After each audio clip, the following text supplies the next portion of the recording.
Bonjour, dans la dernière séance, on a vu l'exemple 2.4, l'exercice 2.5.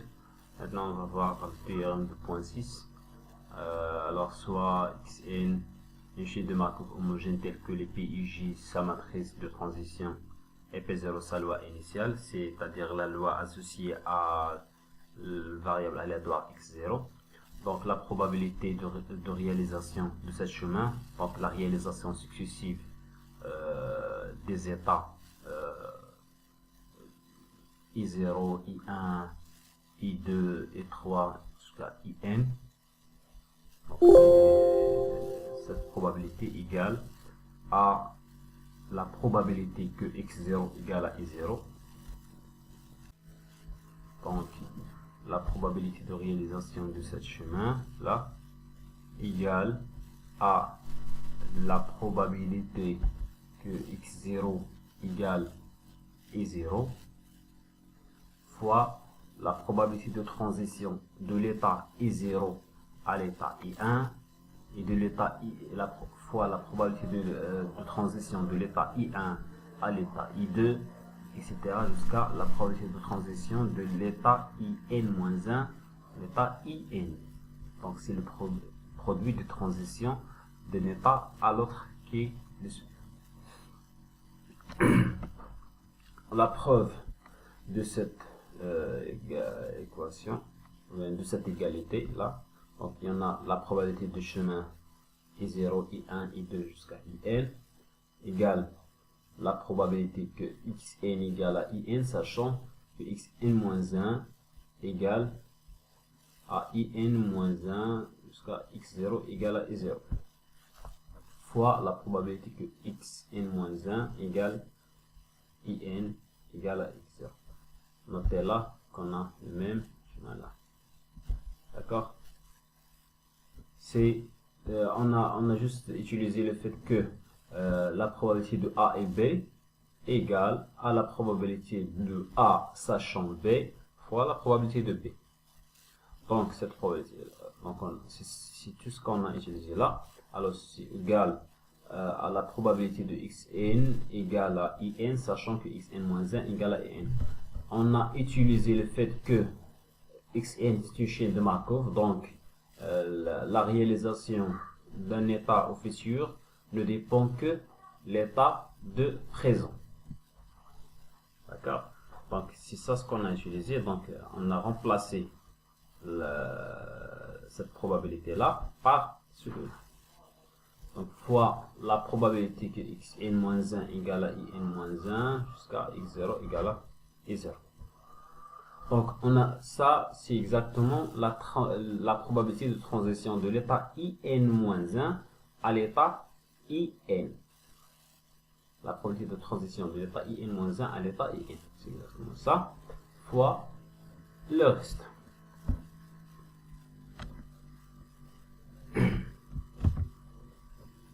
Donc, on va faire la même opération. On va le répéter une fois. Donc, c'est la probabilité de transition de IN-1 à IN fois la probabilité de transition de IN-2 à IN-1, etc.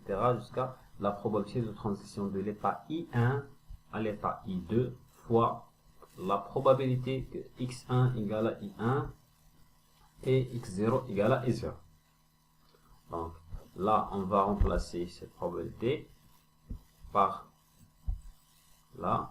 Donc la probabilité que X1 égale à I1 et X0 égale à I0, exactement la probabilité que X1 égale à I1, sachant X0 égale à I1, fois la probabilité que X0 égale à I0, la probabilité conditionnelle.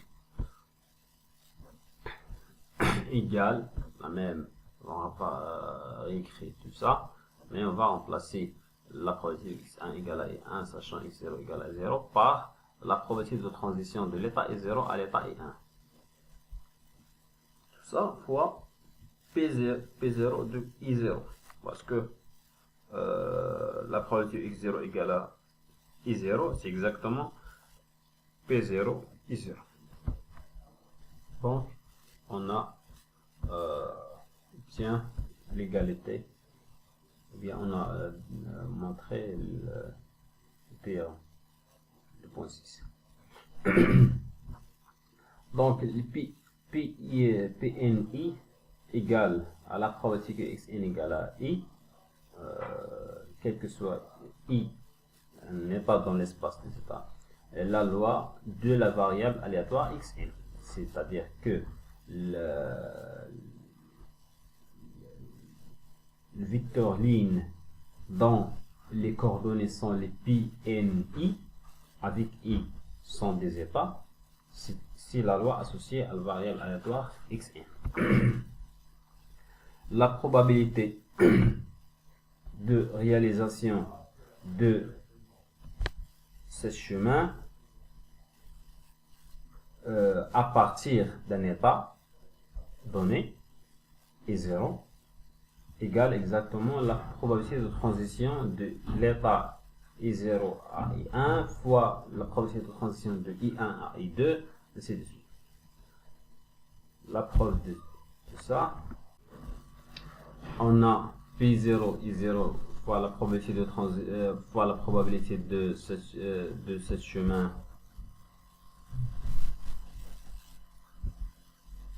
sachant qu'on a que x0 égale à I0 à partir de l'état I0 égale à, on a remplacé ça P0 I0 par sa valeur, c'est la probabilité que x0 égale à I0 fois la probabilité de ce chemin sachant que x0 égale à I0. On n'a rien fait jusqu'à cette.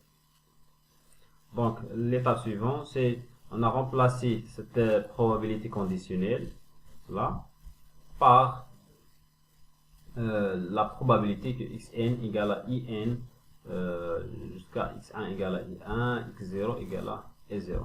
On a utilisé le fait que probabilité de a ou bien probabilité de b fois probabilité de a sachant b, c'est exactement la probabilité de a et b. Donc, on a utilisé le théorème de point 6 de cette étape-là. On a utilisé le théorème de point 6, ce qui nous donne que cette probabilité, ou bien probabilité de ce chemin, c'est exactement P0 I0 fois probabilité de transition de I0 à I1, ainsi de suite jusqu'à probabilité de transition à IN-1 IN. Donc, on simplifie par P0 et 0, là et là, on obtient l'égalité, on obtient cette égalité-là. La réalisation d'un chemin est effectuée par la réalisation successive des transitions intermédiaires. Donc, la loi de la chaîne de Markov homogène xn est invariante par translation dans le temps. C'est-à-dire, la réalisation d'un chemin à partir d'un état donné, un état initial donné, ne dépend pas du temps. La probabilité de réalisation d'un chemin à partir d'un état donné ne dépend pas de temps. La probabilité d'une trajectoire donnée reste le même au cours du temps.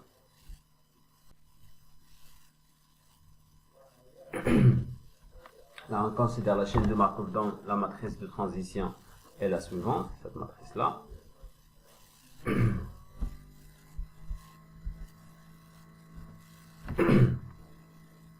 Donner le graphe de transition de cette chaîne, pour faire le graphe de transition de cette chaîne, il suffit de marquer les 4 étapes qu'on a. On a l'état 1, 2, 3 et 4. Et marquer les transitions d'un état à un autre par un arc orienté et qui porte la probabilité de transition. Exactement ce qu'on a fait là, dans cet exemple-là. Comme vous voyez là, on a la matrice de transition. On a marqué les états 1, 2, 3, 4. Ici, là, 1, 2, 3, 4. Alors, la transition de 1 à 1, c'est exactement. Alors, la transition de 1 à 1, c'est exactement 0, 5 et de 1 à 2, c'est 0,2. De 1 à 2. Vous voyez l'arc. Et aussi de 1 à 3, 0. Donc, comme vous voyez, on n'a pas marqué une transition de 1 à 3. Ce que vous voyez là, c'est transition de 3 à 1. C'est pas 1 à 3. Donc, comme vous voyez là, la transition de 1 à 3, c'est 0. Donc, on n'a pas marqué ça sur le graphe de transition, le diagramme de transition. Donc, la probabilité de transition de 1 à 4, c'est 0,3. De 1 à 4. Alors, de 1 à 4, vous voyez, c'est 0,3. Donc, la probabilité de transition de 2 à 1, 2 à 1, 0. Donc, on n'a pas marqué ça sur le graphe. Aussi, de 2 à 2, on n'a pas marqué la transition. Et de 2 à 3, c'est 0,4. Donc, de 2 à 3, c'est 0,4. Vous voyez que exactement c'est 0,4. Là. Et aussi de 2 à 4, c'est 0,6. 2 à 4, 0,6. Comme vous voyez là. Bon. De 3 à 1, 0,5. De 3 à 1, vous voyez, 0,5. Et de 3 à 4, là, vous voyez que transition de 3 vers 2 et de 3 vers 3, c'est impossible, donc elles sont 0, 0. Donc, reste la transition de 3 à 4, c'est 0,5. De 3 à 4, vous voyez, comme ça, regardez qu'elle est orientée vers 4. De 3 vers 4, c'est 0,5. Alors, pour 4 aussi, la transition de 4 à 1 et de c'est 0. Donc, on n'a pas marqué la transition de 4 vers 1 et vers 2, comme vous voyez. Mais, on a la transition de 4 à 3. La transition de 4 à 3, c'est 0,1. Regardez, là, elle est orientée vers 3. De 4 vers 3, c'est 0,1. Et de 4 à 4, c'est 0,9. Comme vous voyez là. Donc, on a bien tracé ou bien le diagramme de transition, ou bien le graphe de transition, associé à cette chaîne. Donc, on va voir la question suivante. Donc, partant de l'état x0 égale à 1 au temps initial t0, quel est le chemin le plus probable permettant de rejoindre l'état 4 au temps 3? Quel est le chemin le plus probable permettant de rejoindre l'état 4 au temps 3? Donc, on a de rejoindre l'état, ou bien rejoindre l'état 4 à partir de l'état 1 au temps 3, c'est-à-dire dans 3 transitions, de 1 vers 4 en 3 transitions. Et, donc, bien, on doit premièrement calculer la probabilité de chaque chemin, ou bien déterminer les chemins de 1 vers 4 en 3 transitions. En 3 transitions. Tous les chemins, on va déterminer tous les chemins de 1 vers 4 en 3 transitions. Et après, calculer leur probabilité. Et après, on va voir quel est le chemin le plus probable. Donc, regardez là, de 1, comment rejoindre 1, ou bien comment rejoindre 4 à partir de 1 en 3 transitions. Regardez, la première, on peut passer de 1 vers 1. Ça, c'est une transition. La deuxième, de 1 vers 1 aussi. C'est la deuxième transition. Et la quatrième, ou bien la troisième, c'est de 1 vers 4. Bon, de 1 vers 1, de 1 vers 1, et de 1 vers 4. Donc ça, c'est la première chemin possible. On a aussi de 1 vers 1, de 1 vers 1, et de 1 vers 2, et de 2 vers 3. Regardez là, toujours on a 3 transitions. La première, la deuxième et la troisième. 3 transitions. Le deuxième ou bien troisième chemin, c'est de 1 à 2 et de 2 à 3, de 1 à 2 et 2 à 3 et de 3 à 4. Regardez, chaque fois que je fais une transition, c'est bien, on a une flèche qui note cette transition. Ou bien un arc qui note cette transition. Aussi, quatrième transition, ou bien quatrième chemin, c'est de 1 à 1, et de 1 à 4, et de 4 à 4. Aussi de 1 à 4, et de 4 à 4 aussi, et de 4 aussi à 4. Donc,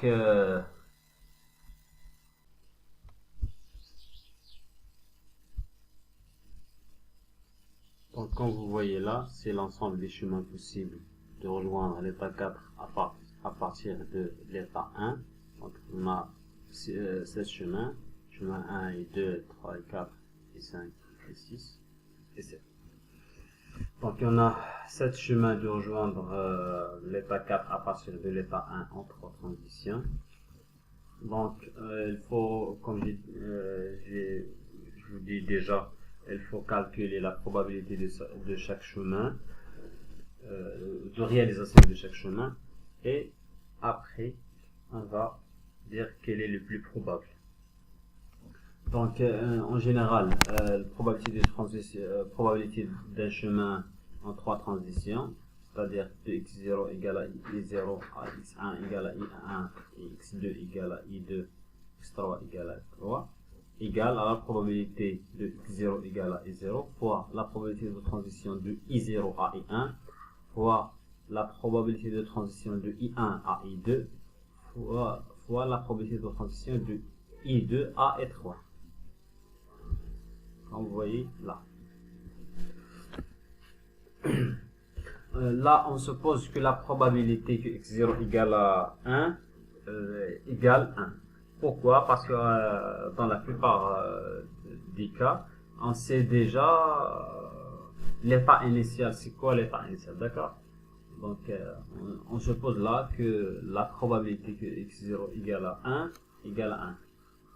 Donc, on est sûr que x0, que l'état que x0 est là comme valeur 1 dans le temps 0. Donc, premier chemin, la probabilité de premier chemin, c'est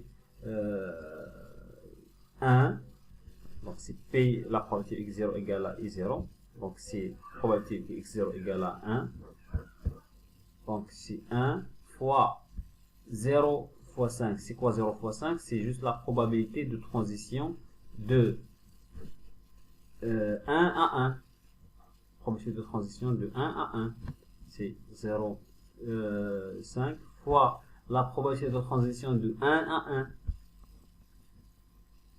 Donc, c'est 0,5 aussi. Fois la probabilité de transition de 1 à 4. Vous voyez là, de 1 à 4, c'est 0,3. Donc, ça donne 0,075. Deuxième chemin, le deuxième chemin, c'est 1 fois 0,5 fois 0,2 fois 0,6. C'est 1 fois la probabilité de transition de 1 à 1 fois la probabilité de transition de 1 à 2. De 1 à 2, c'est 0,2. Et de 2 à 4. 2 à 4, la probabilité de transition de 2 à 4, c'est exactement 0,6. Ça donne 0,06. La même chose pour les autres chemins. Donc, on obtient à la fin que la probabilité des chemins 1 et 2, 3, 4, 7, c'est 0,075, 0,06, 0,04, 0,5, 0,135, 0,243 et 0,015 et aussi à la fin 0,108. Donc comme vous voyez là que la plus grande probabilité c'est 0,243. Alors le chemin le plus probable qui a une grande probabilité de ce qu'elle soit réalisée, c'est le chemin 5. Le chemin 5 c'est de 1 à 4 et de 4 à 4 et de 4 à 4. Donc c'est ça le chemin le plus probable. Alors, question suivante, c'est quelle est la probabilité de rejoindre l'état 4 depuis l'état 1 en 3 coups? Quelle est la probabilité de rejoindre l'état 4 depuis l'état 1 en 3 coups? Quel que soit le chemin emprunté, c'est-à-dire la somme des chemins, la somme des probabilités des chemins possibles. Donc, si on fait la somme, ça va donner 0,0, c'est la somme de toutes ces probabilités là, donc ça va donner 0,676. C'est ça la probabilité de rejoindre l'état 4 depuis l'état 1 en 3 coups, quel que soit le chemin emprunté.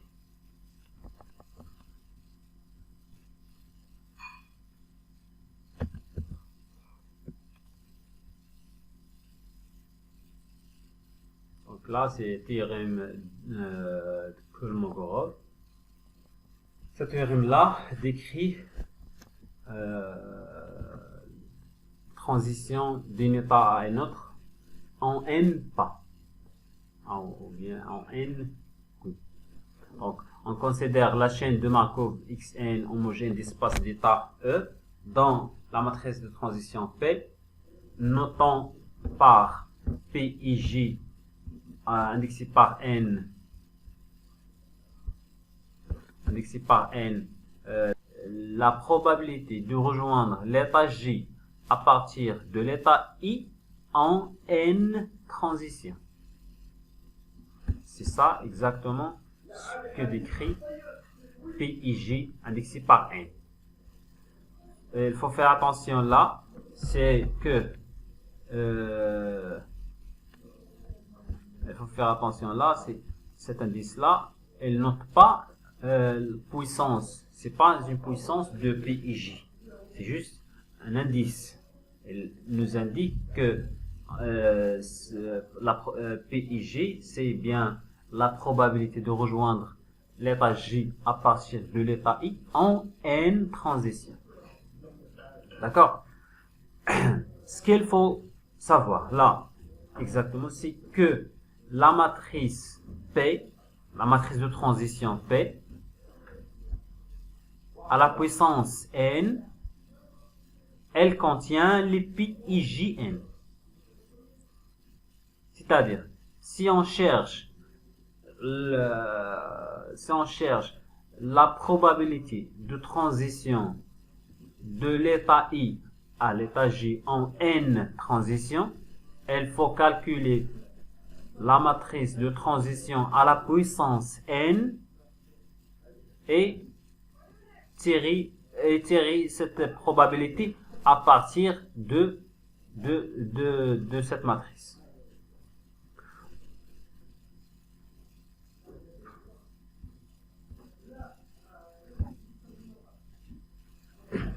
Donc là, ça décrit bien que atteindre l'état G depuis l'état I après N transition est possible en parcourant tous les chemins de L transition, puis les chemins de N-L transition, et en passant par un état intermédiaire K. Pour tout N supérieur ou égal à 0, on a la somme des PIJ N égale à 1. C'est la même chose que la matrice de transition du départ qu'on a. Donc la somme des lignes toujours égale à 1. Donc c'est ça, c'est tout ce qu'il faut savoir là dans cette diapo.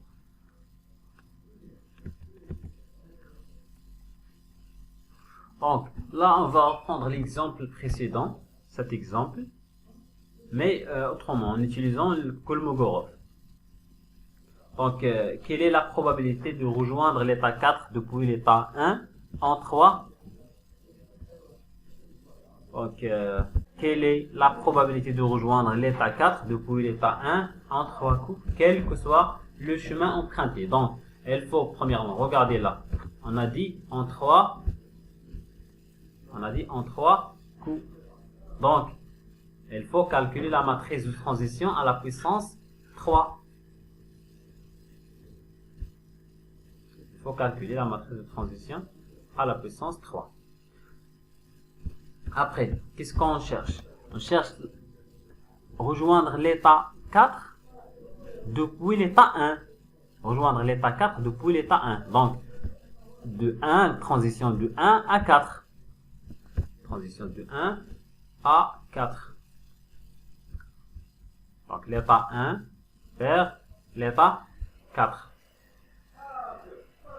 Donc, l'intersection de cette ligne. Donc, l'intersection de cette ligne avec cette colonne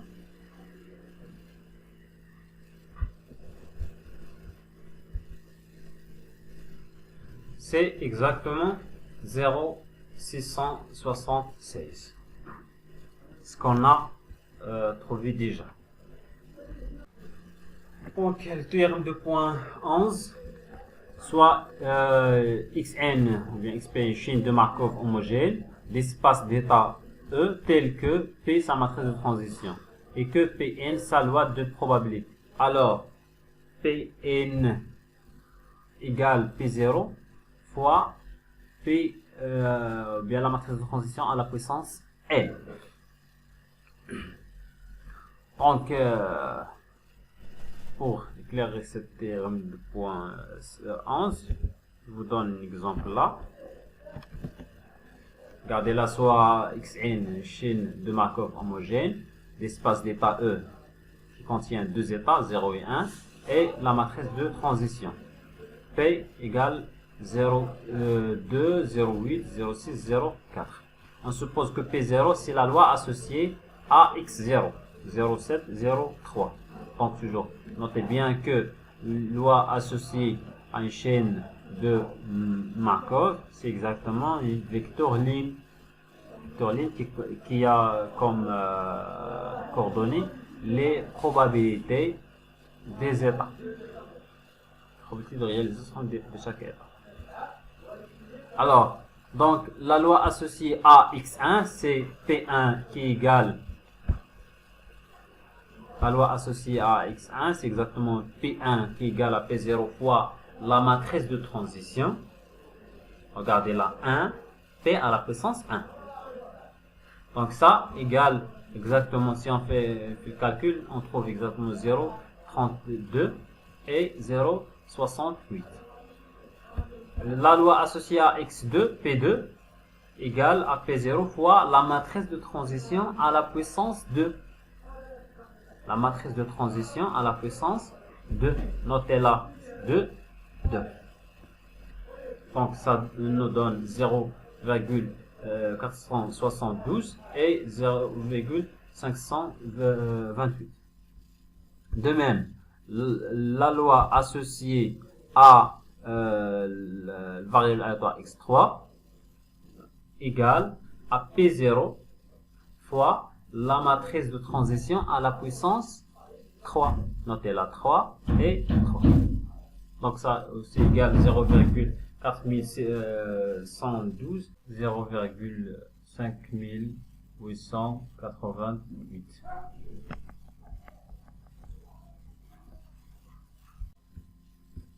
Donc la même chose pour Pn égale à P0 fois P à la puissance n.